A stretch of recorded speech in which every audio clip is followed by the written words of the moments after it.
Welcome to the lesson on Mesopotamian Empires. How did Mesopotamia's first empires develop? When we left off in our story, we had looked at Sumer and how it developed from a theocracy where priests were in charge, later on to a government which had military leaders in charge, and then finally to a monarchy where kings and queens are in charge. By 2400 BC, Sumer's city-states were weakened by conflict, so neighboring powerful kingdoms built empires that spread their culture over a wide region. The first of these was the Akkadians. Listen to that pronunciation again, Akkadians. Sargon of Akkad moved his armies to become the king of Sumer and Akkad in 2340 BC. He eventually included all of Mesopotamia, and his empire lasted 200 years before it was conquered. In 1800 BC, the Amorites conquered Mesopotamia and built their own cities, the grandest of which was called Babylon. The Babylonian king Hammurabi conquered other cities and created the Babylonian Empire. Babylon's going to be an important city throughout the history of Mesopotamia. Hammurabi is best known for creating a set of laws for his empire, posted for all to read. It was the first written set of laws. So think about this, right? It's going to make it a lot easier to hold people accountable to laws if they're written down. By writing down laws, it allows people to,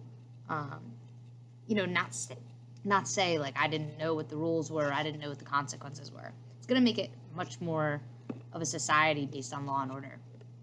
The code dealt with crimes, farming, business, marriage, and family, and listed punishments for each crime. It was very strict. Hammurabi's code is famous for demanding an eye for an eye, a tooth for a tooth. This meant that the punishment should match the crime, but some of the punishments were very severe by today's standards. The code protected the less powerful. For example, it protected wives from abusive husbands. It protected slaves in society. It definitely represents some of the social hierarchy in society, and Hammurabi really believed that his code was going to be, an opportunity for the powerful and the strong to protect people who are not as powerful in society.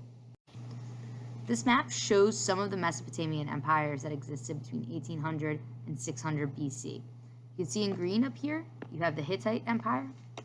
You can see where Hammurabi's empire was in this pink color. The Assyrians are in this purple. And then this part here is, with the stripes shows where the Hittites had conquered some of Mesopotamia. There's a lot of turnover over this time period.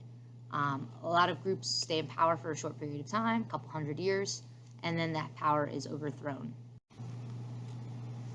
The Assyrian Empire arose about 1,000 years after Hammurabi's empire. They built a large and powerful army that took over the rest of Mesopotamia. Their army was well trained and disciplined, fighting with slingshots, bows and arrows, swords and spears.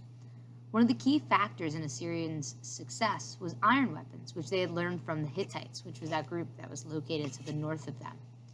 Assyrian kings were powerful leaders who divided their empire into provinces, kind of like states, provinces, pretty similar to like a state or a county.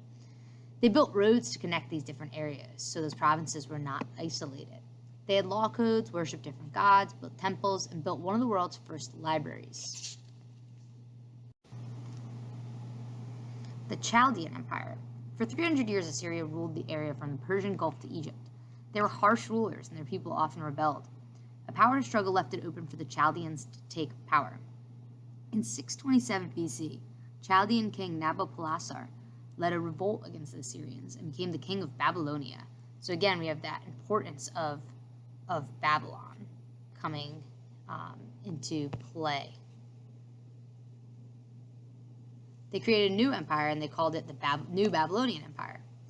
Nabopolassar's son, King Nebuchadnezzar, rebuilt Babylon, making it the largest and richest city in the world.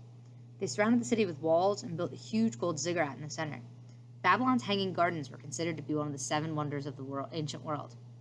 The Babylonians built canals, collected very high taxes, and had a very efficient system of government.